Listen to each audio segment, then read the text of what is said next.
Welcome to Cartagena. Cartagena is a city full of history, beautiful colors, and very nice places to discover. Cartagena de Indias lies on the Caribbean coast, and the most captivating thing about Cartagena is the historic walled city and the colonial architecture. Around 1590, Cartagena became an acquisition port, where gold and other products were shipped to Spain. The city also became an important slavery trade hub. It is believed that at least 1 million slaves entered the port of Cartagena to be sold. Walking in Cartagena is first of all really beautiful because of all the nice streets, but also because of all the great street food you can get here. This is plantain filled with meat and some sauces. It's called patacon, and you should definitely try it.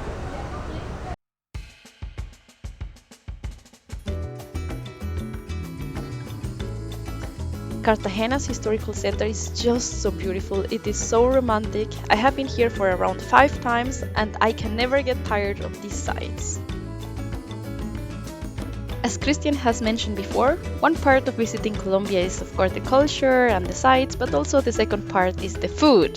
So let's go to see more food. Just as in all of Colombia, you can find fresh juices and fresh fruits in all the streets, and they're usually really cheap, so I can just recommend grape fruit juice from time to time.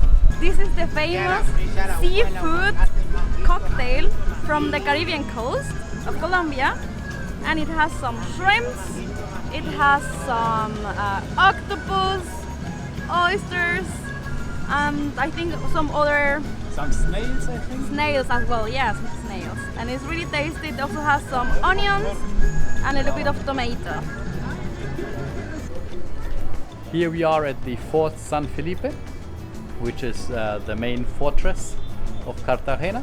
You have a beautiful view. It does cost an entry fee, but you have a beautiful view from up here, and it's also just nice to visit.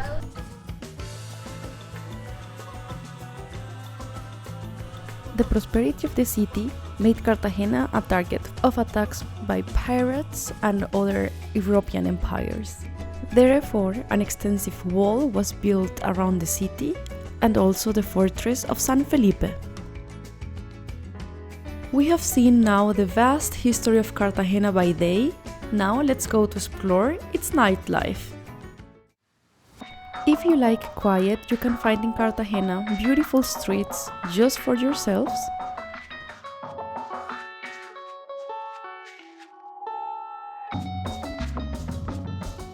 But if you like party, there is a party mile in the neighborhood of Getsemani, which is open all year round, every day of the week.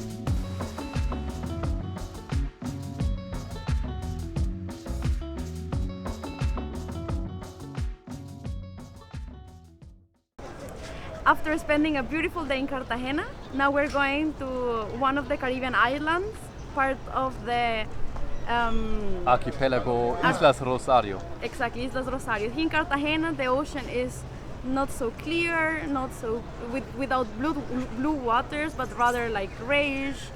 And outside in the Caribbean islands, then you have this Caribbean blue ocean that you imagine. And then we're going to be there to do some snorkeling and some relaxing as well.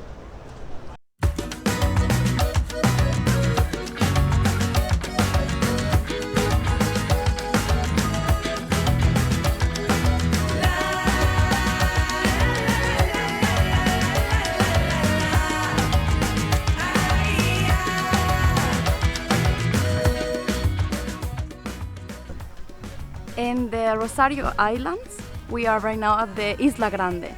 And Isla Grande is mostly mangrove.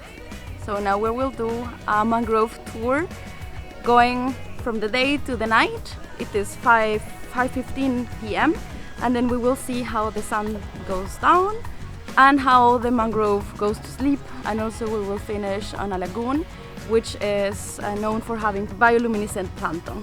We sadly cannot catch that on camera, but we will swim in this lagoon. And then when you move the water, So the bioluminescence it gets activated when you move the water. Also, you can see it when other fish just swim down there. You can see them then with bioluminescence.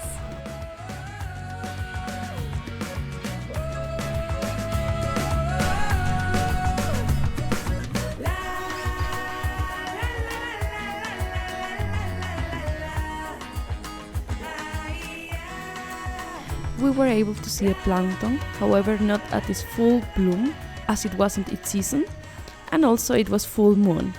However, this is a phenomenon that is not very easy to catch in camera, and we were not able to catch a glimpse of it.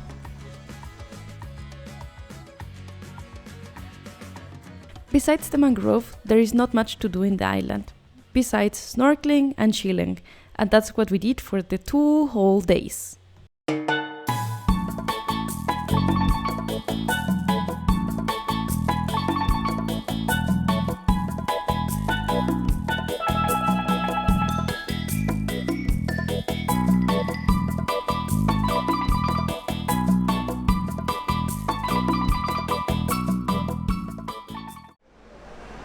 After we came back from the islands, our next stop will be Palomino. So now we're going into a bus and it will be around 6 hours drive. Palomino is known between backpackers for having beginners waves, for surfing, beautiful beaches, and a really chill atmosphere. We are in Palomino, and in Palomino, tubing is famous. Tubing means going down the river with a tire. Yeah, with some inner tires. Yeah.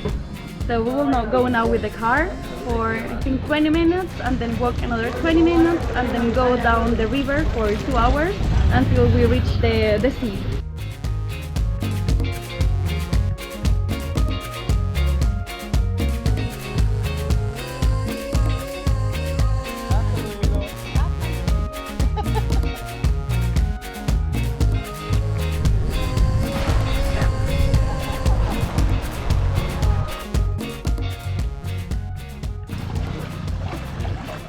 All right, well, that's it. We are at the end. It's really close where the river meets the sea. It was about 2 hours, I think. It's a great experience. Really nice first through the woods and the mountains, and then it's flat land. And yeah, that's like in total 3 hours, so half a day you'll find. We finished the excursion by having lunch at the beach, and then an interesting menu was brought to us. We were able to choose which fish each of us wanted to have. Hello and good morning! Today is an exciting day because we're starting our first day in the Guajira Desert. We're gonna be 3 days in total here, 2 nights. We're really stoked. At the moment we're having quite an unusual way of transportation. But anyways, really excited.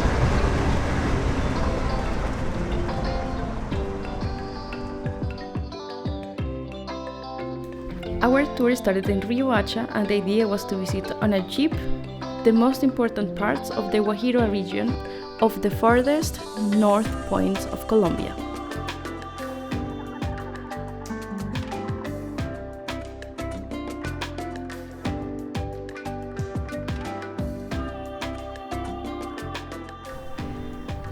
One of the characteristics of the Guajira it is a very poor region, and seeing that we find lots of trash all over the place, plastic bags, which is very sad.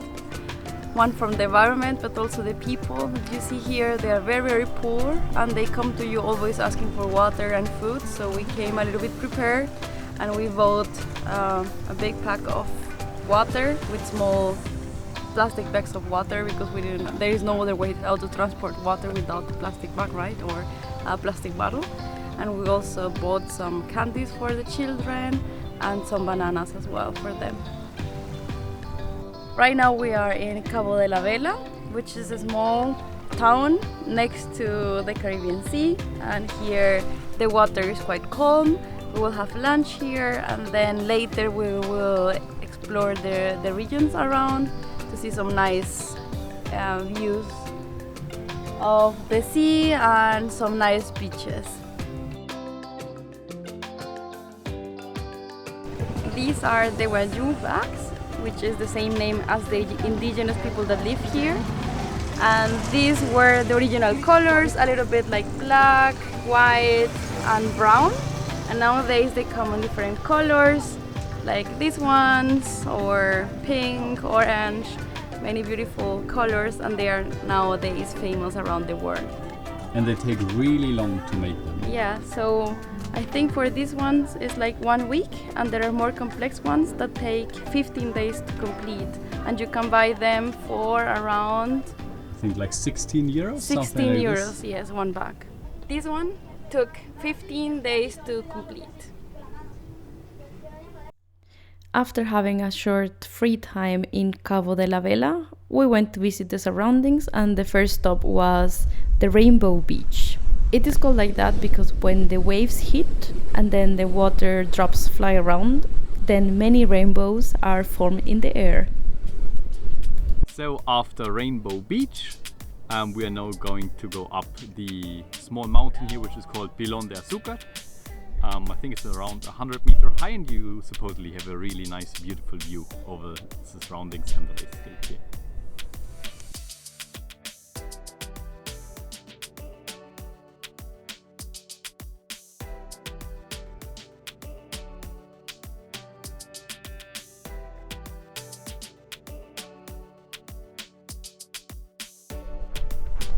The place we're walking to right now is called the Turtle, or La Tortuga, and it's the penultimate stop. Last one will be the lighthouse, where we'll end the tour of today. Hello! And it'll be a nice sunset. We are very likely lucky. Didn't look like it the entire day, but yeah, seems like the sunset gods are with us, and we're gonna have a nice one.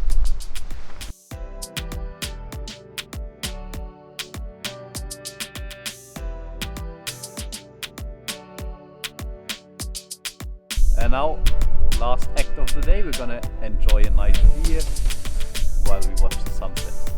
And tomorrow, we are up bright and early, up for our next adventures.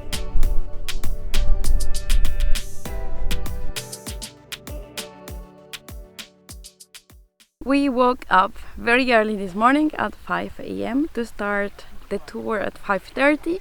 There is one important reason for that, and it is because there are many children and poor families on the way, and they block the way until you give them something to eat. They mostly ask for coffee and rice.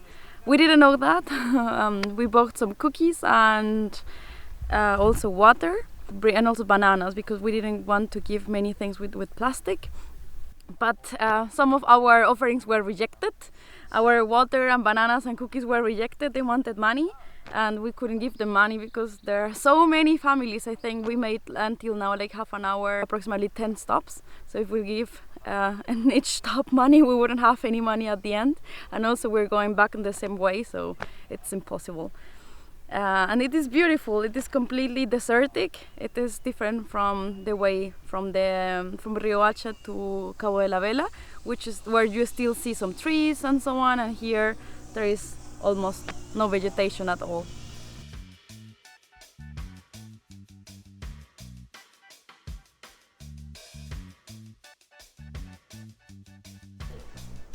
After a very early morning, we got up at 5 a.m. in the morning.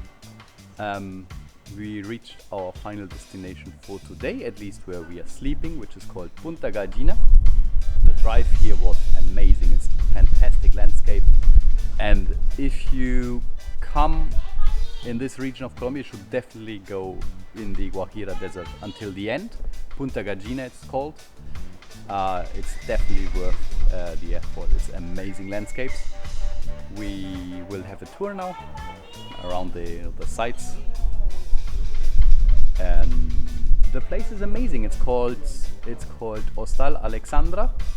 I'm not sure if it's the only one around, because I don't see any other, but it's a really beautiful place. The people are super nice, And yeah, all in all, it's 9 a.m. in the morning, and I think we're off to a really good start to a fantastic day. Welcome to the northernmost point of South America, Punta Gallinas.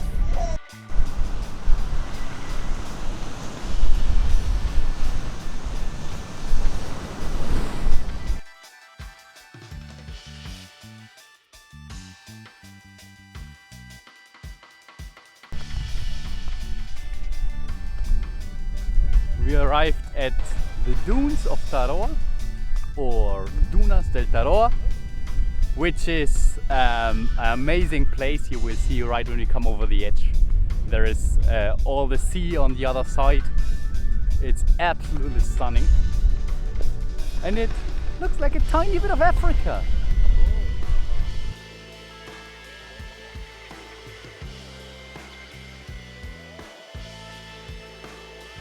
The best way to finish our trip to the Colombian Caribbean coast was to finish it up with sandboarding.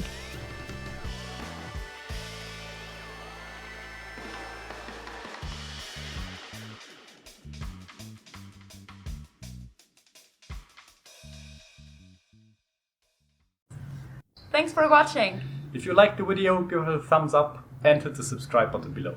and leave us a comment. We would like to hear your opinions and thoughts.